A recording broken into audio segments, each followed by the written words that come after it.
I found this recording on a dead forum today. Not sure what to make of it. The author's name is apparently Cora DeMar.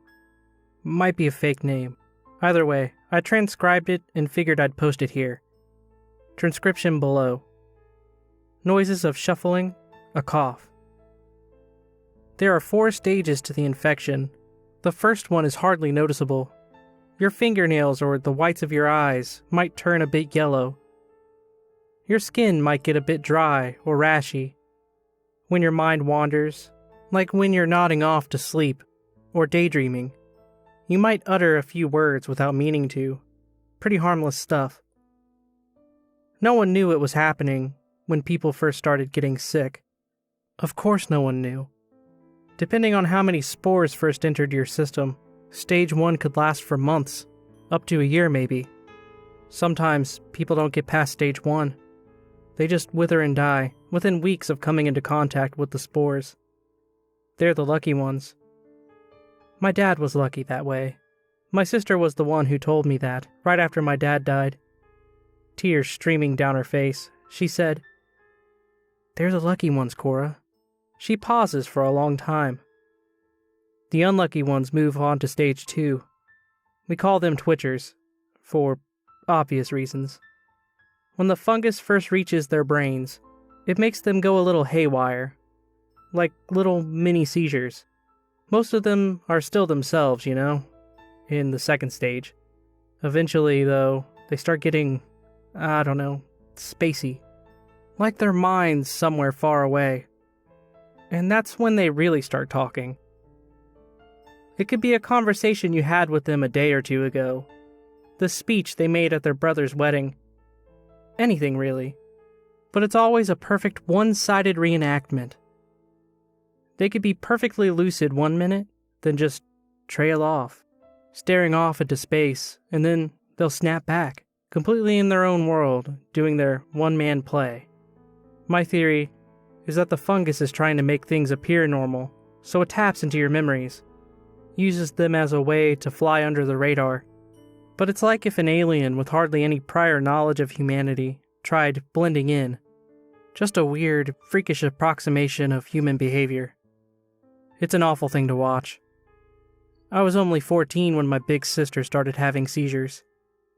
It was 8 months after my dad died, I think. Her first one, I don't think I will ever get the image out of my head. We were sitting at our campfire, talking about God knows what anymore. And she stops, suddenly, and jerks her head back, like someone's just yanked her hair. Then her whole body goes completely rigid, stiff as a board. "Emily?"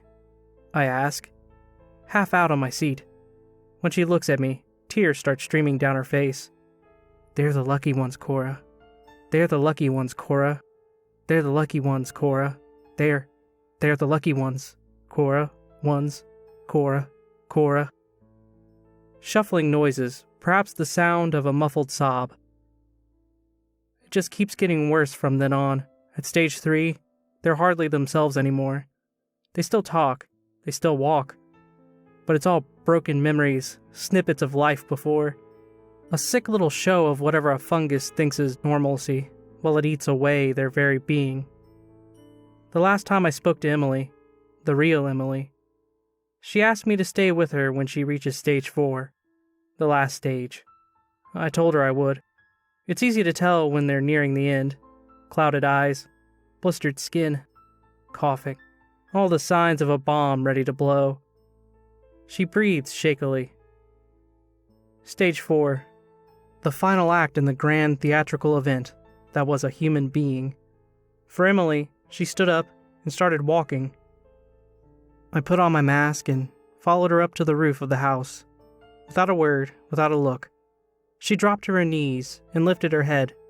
Slowly, in a painfully sympathetic way, it started growing out of her. Her skin sloughed off as long tendrils of fungus burst out of the blisters. More came from her eyes, her mouth, her ears. And all at once, they released the spores, like long threads of silvery, white lace drifting off in the wind. It was almost beautiful. Now here I am, years later, recording this in some desperate hope that someday someone will hear me. They thought they cut it off when they closed us in, but they didn't. They couldn't contain it, not for long. Hopefully, this gets to someone out there before it's too late. It has 4 stages. 4 stages. 4 stages. There are 4 stages to the infection. The first one is hardly noticeable. Recording cuts off.